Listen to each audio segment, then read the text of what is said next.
Hi there, Marie Ridgway again, and I'm going to be speaking here with Captain Joe Gerhard from Blaine Police Department. You should have just watched the portion of the training where I reviewed all of the components of a comprehensive wellness program. Prior to that, you heard about peer support guidelines from the IACP and Minnesota statute related to peer support. In this section, which is for both peer support team members who are getting trained, and it's also for your admin. So this would be one of the pieces to make sure to forward to your admin. I would like everyone who plays a role in support and any decision making for your wellness programming to have kind of all these foundational pieces. So in this conversation today, I'll talk with Joe about wellness programming at Blaine. Blaine is the first police department that I specifically worked with, where they brought me on board as kind of their police therapist. And so we've had the longest time together to work on developing the program and specifically the model that we call POWER, which stands for Police Officer Wellness by Enhancing Resiliency. So Blaine is kind of the source for a lot of what we've been doing and developing over the last 4 or so years. And so I wanted to ask Joe to speak to this. He's been really my main point of contact, recently promoted from sergeant to captain. So he can speak to it from both perspectives, I suppose. So first, I'd like to just ask regarding law enforcement specific wellness programming, aside from access to EAP that all city staff would have, why at your agency and to you specifically has a wellness program been important? Yeah, so the big thing is that we, you mentioned EAP, and being in law enforcement, it's different from, just a random person, going to seek out EAP through the city. And we deal with certain kind of stresses that not every therapist is equipped to deal with. So there's that piece that wellness program needs to have a specific therapist or therapists that understand PTSD, understand the stresses of law enforcement, have those specific training in doing and working with people with those types of stresses. And we know that, you look at military and how they view PTSD and the programs that they have through the military, but yet there's been nothing really for law enforcement over the, multiple decades. And so the fact that kind of looking at it from how it used to be, which is you just kind of shove your emotions down, and that's where it stays, and you just come to work and you tough it out. That's kind of the thing of the past. There's a lot more stresses today than there probably ever used to be, especially with everything that's going on with our profession. And there needs to be some kind of outlet for officers to speak with somebody to kind of mitigate that stress level and try to bring that stress level down. So ultimately they don't have problems at work, or they don't make mistakes at work that can be catastrophic, is one portion of it. But we also know that family life is difficult too. And with family life being difficult can also influence your work life and create problems at work. So that's why our wellness program also deals with that aspect of it also, and allows that family to be part of it also within the agency, and allow them to go and seek out our therapists too. Awesome. With keeping in mind that those who are listening are both, officers or first responders going through the peer support team training, but then also potentially administrators of agencies. Can you talk a little bit about development of the program since you've been involved, and what that looks like, who plays a part, as far as actually helping run the program and make decisions about it and whatnot, and anything else that would be important for an agency to know who is maybe either just starting up some law enforcement specific programming or is wanting to expand or kind of solidify and develop what they're already doing. Yeah, and so we've had this program even prior to our current chief, Chief Brian Padani. And I think the big thing is that when Chief Padani came in, he wanted to really build upon what we had already had. And so that he kind of gave that push to like, what more can we do? And which is really the big reason why we have such a robust program now. We have an admin services captain that oversees the program. And then down there, we, as a sergeant and as an officer, I helped and assisted with him and kind of developing the program and kind of adding that peer support aspect of it, because I've been in peer support through Anoka County for about 11 years now. So I already had kind of a passion for it, as did the admin services captain at the time. It's that passion that really ends up driving the program. And you think of a program as anything you can kind of make it, or anything that you want it to be. And you just always try to make it better and better as time goes on. And it seems like every year, even we add stuff to it, and it can even get down to officers. If they have a passion for it, there's no reason why they can't help out with that program, help facilitate certain things, or maybe help add things to it.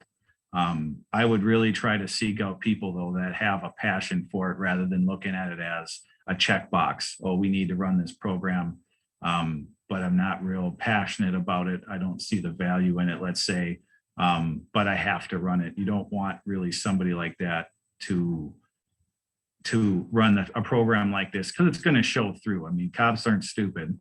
They're going to see whether or not somebody is really passionate about it or really believes in it. And when they don't, they're good at detecting lies, so to speak. Mm-hmm. Yeah, it seems to me as we were kind of co-creating essentially the development, I guess. You were, and Mark was the previous captain in charge, was really asking for my advice on different things, consulting on different pieces. And then you all were seemingly looking into different things other agencies are doing as well, and kind of thinking about which directions to go. And that really spurred me to want to do the research and all of that from my end too. So it seemed to me really important to have like kind of that strong relationship with a contact at the agency to kind of work hand in hand. Do you have anything that you want to say about that piece? It just stood out to me as being an important kind of driving factor.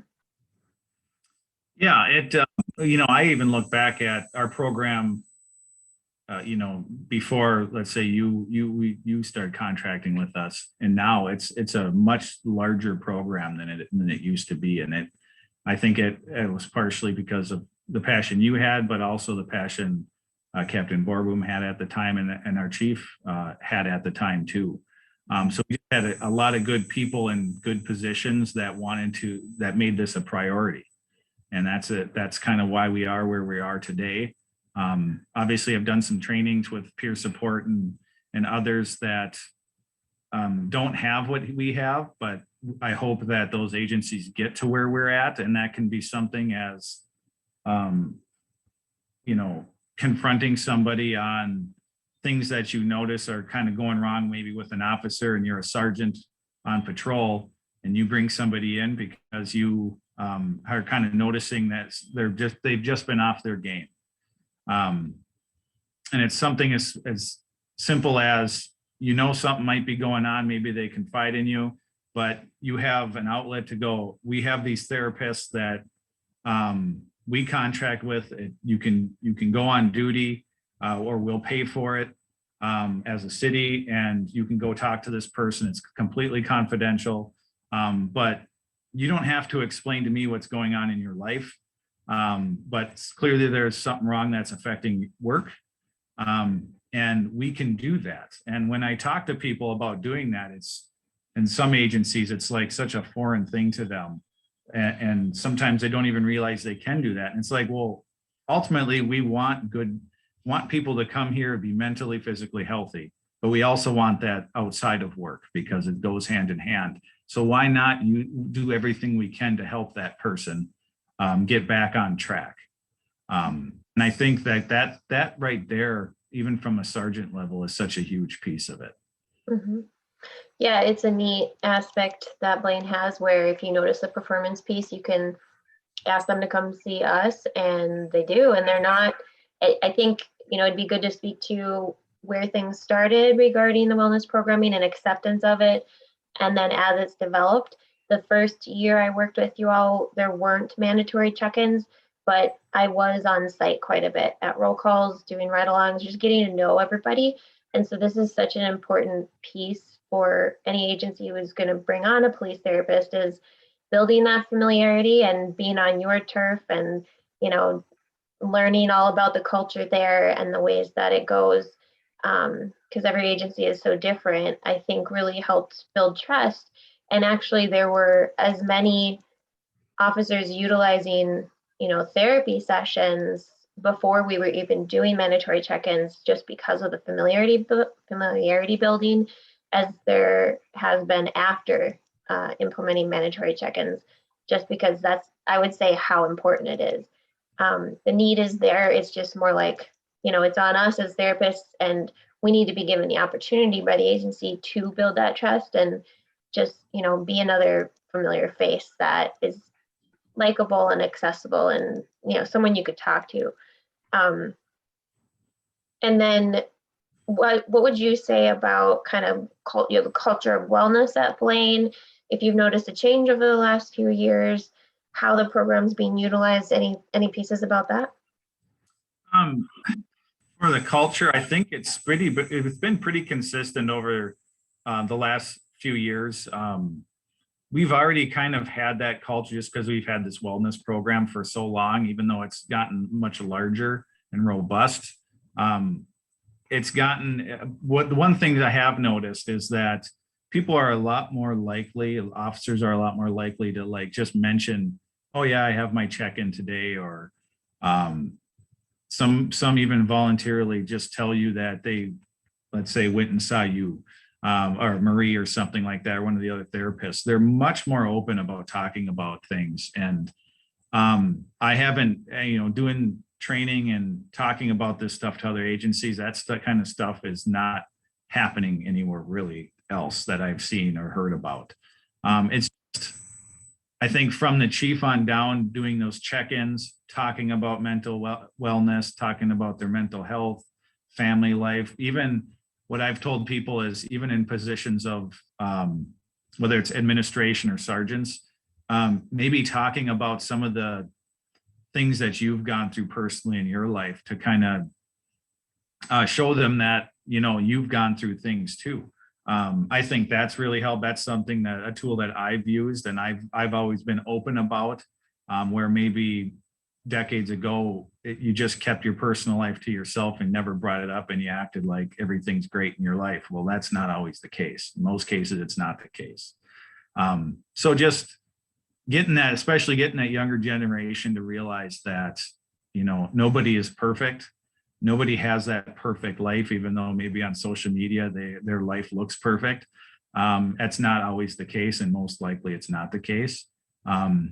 So I think kind of ending that is, we've had a lot of turnover with just young officers coming in to our department. And I see that younger officers like understand this stuff, and kind of look at it as, talking about these things and talking about feelings and stuff like that isn't as big of a deal to them as that 25-year veteran, is. And I think some of that really comes down to our administration talking about their personal experiences and supervisors talking about their personal experiences, making it seem like it's okay to talk about in the workplace. Mm-hmm. Yeah, absolutely. That does seem to make a big difference from what I can tell too. Yeah, and I would even say, like you talked about going on ride-alongs, you need therapists that have a passion for it. because they're not just working that Monday through Friday, 8 to 4.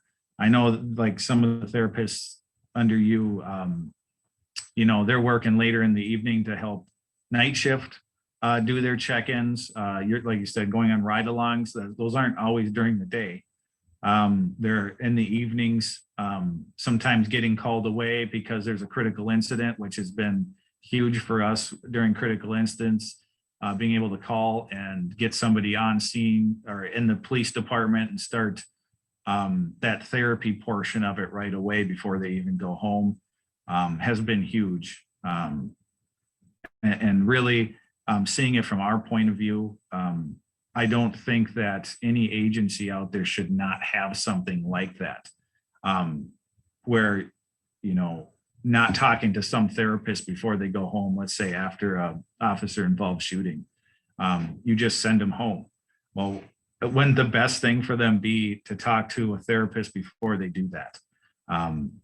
Let them know like what's going to happen from this point on, mental health wise, Yeah, absolutely. That's been really neat because then right away while it's fresh and still happening in their nervous system, we're able to talk to them, get a sense of where they're at with it, kind of what stage in that stress response are they, and then make sure they're aware of what to expect, what to do, what's going to help most, what to avoid, and then get them scheduled in the next few days or week if they're wanting to do that. So that's definitely been a neat thing. A number of agencies have been doing that, and I think it's something that I've had other agencies be interested in learning more about. And so I love that trend too. Attending to the brain health, there's a check to make sure you're okay after a shooting physically, and then attending to the mental health portion of traumatic events as well is great. Can you speak to the last few things here? The first one would be future plans, anything that you see going forward, or kind of how you maintain the program. And I know the passion that you and everyone else who kind of keeps it running is the first most important key to it. But what else would you have to say about kind of the future of the programming?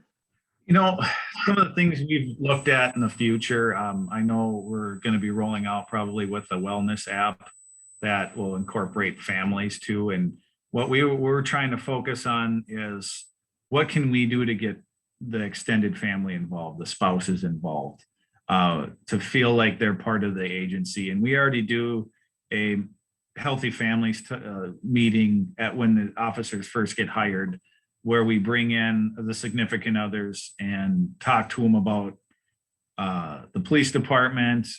Generally our chief shows up.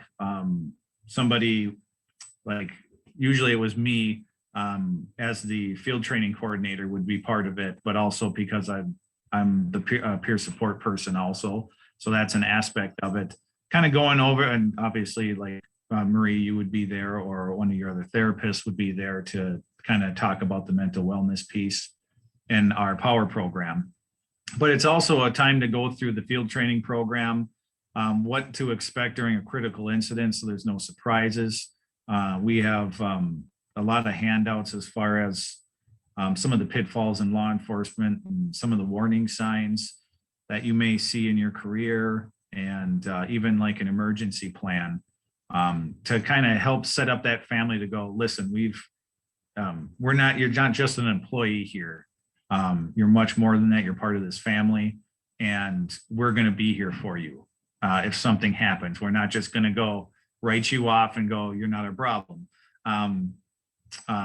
We want you to feel like you're part of the family. And if you're worried about something, we have solutions right at the beginning to deal with those problems. So that's one piece of it.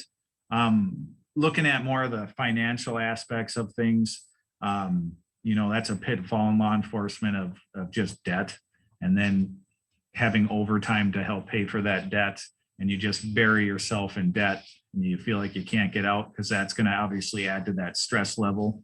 And then really focusing on, Marie, what you talk about is the resiliency factors. What you talk so much about is just the encompassing all wellness by trying to focus on these 6 resiliency factors and how to facilitate that as best we can to all officers, and to get them early on to start following those resiliency factors, because that can really help, that downhill slide to where you hit rock bottom. And if we can catch those officers that are going towards rock bottom, but you stop them and then they get back on track to like that healthy lifestyle, and you have those guidelines to do that, but they have to want to do it. And how do we do that where we can give you all the tools to do it, but you ultimately have to make the conscious decision to do it. It's like exercising. I can't make you exercise, but I can make it easier for you to do it, let's say on duty, but you're ultimately going to have to do it. And it's motivating them to do those things. So I think those are the things that we're going to try to focus on in the future, and what we can do to help push them into, doing it maybe sooner than they want to do it. Mm-hmm. Yeah, neat. We've talked about many of the benefits you're noticing there, but add any that maybe we haven't touched on yet. And then have there been any challenges, or if they're minimal there, what would you foresee tend to be common challenges, and any advice you might have for, the common pitfalls to. Yeah, I don't see many in our agency just because we've had the program for so long, but talking to others who are thinking about going to it, the big challenge that you worry about is the confidentiality, which there's a concern for it. But once you explain to them that even whether, let's say I as a sergeant send somebody to see a therapist, or they go on their own to see a therapist, or they do a check-in, just because the city's paying for it does not mean that they're privy to the information. So it is 100% confidential. They cannot tell us anything that they talked about. So that shouldn't be a worry in your mind just because we're paying for it, the city's paying for it. They cannot give us any information of what you talked about. So I would say that is always something that has come up. And then from other agencies and what they've talked about, just starting a program is pushback on, so from some of the older generations of going to do the check-ins and things like that. And ultimately if everybody's doing it, it's mandatory, you got to do it. You hope that it never gets to the point where you have to order somebody to do it. But at the end of the day, if it's mandatory, it's mandatory. I haven't personally seen that. Luckily, I'm in an agency that accepts it, and ultimately you're doing it for their best interest. Yeah, I commonly hear from those who are will even say, this isn't really for me. I'm doing okay, but I get it that the next person might need it, and because I'm here, it means that they're accessing it too. And maybe we then just talk about like their retirement plans or something. We have no expectation of what gets shared during those check-ins, but at the same time, it builds familiarity to the point that sometimes those people do call later and say, hey, I was good then, but now this came up, or can you help with my kid, or my wife's in a bind, or however that plays out. So certainly it's common to have those who are skeptical or resistant even, and especially if they feel like it's something they're being told to do, and nobody's really been asking for it within the agency. So one quick idea I'll throw out is for any agency who really doesn't have any wellness programming specific, occupationally competent wellness programming, to start with a survey. If there's a leader who's already passionate about it, start with a survey. And what do people want to start with? Of all the different components that I've walked you through, where do people want to start? And then you can build from there, and it eases people in. So that seems to be helpful too.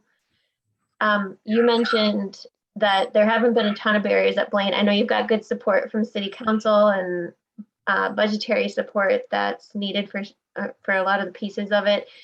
And then once they were convinced, it seems like they start to have the information they need to understand that it's why it's important and that it is important. Yeah, and there's one thing too, as I wanted to add to what I was saying earlier, quick. Even as a supervisor, you shouldn't be sending somebody to like one of the therapists, as a form of discipline. Like I've been around long enough to see maybe some supervisors that may have done that, where that this person doesn't want to do something, and maybe that's your way of kind of sticking it to them. It should never be for that. It should always be to help them. So I would just add that point. And what was your question again? Sorry, I wanted to add that in. Yeah, no, that's important for sure to keep it out of the realm of discipline, and also really to approach it as an upstream approach before someone maybe even needs discipline. To assume if there's a performance issue, then I bet something's going on. This is a solid person. Maybe they need mental health care. That's not our expertise. Let's have those. Yeah. Just asking about the last piece of any specific challenges related to getting buy-in from city council or city administrator. I know that's so commonly a problem budget-wise and such. I mean, with our agency, we have so much support here, and I know that anybody watching this may not have that kind of support, but we've been so grateful of our city council, and I really mean that. Like, they've been very supportive of the police department and the wellness program, as much as even the chief having such a huge support from him too. I personally haven't seen a lot of challenges here.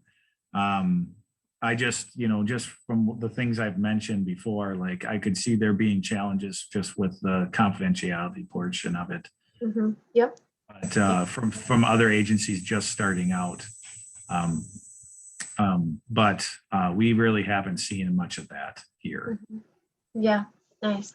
I can see other agencies just having problems with maybe funding, which ultimately, I know, Marie, we've talked about, ultimately to get a program up and running, it isn't like this vast expense. Mm-hmm. So it may not cost as much as you think it costs if an agency is looking at doing it. Mm-hmm. Yeah.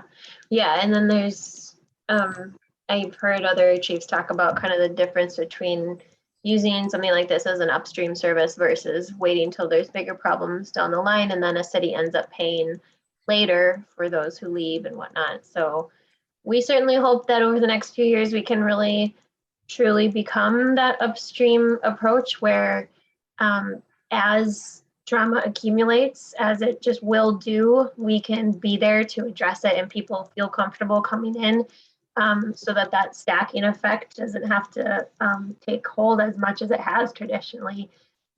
We can't fix in a session what's accumulated for 25 years, but as time goes on here, we can certainly help address what has already accumulated and then get ahead of it too as we go forward. So it's great to get to chat with you. Any last things you want to say? I would say this.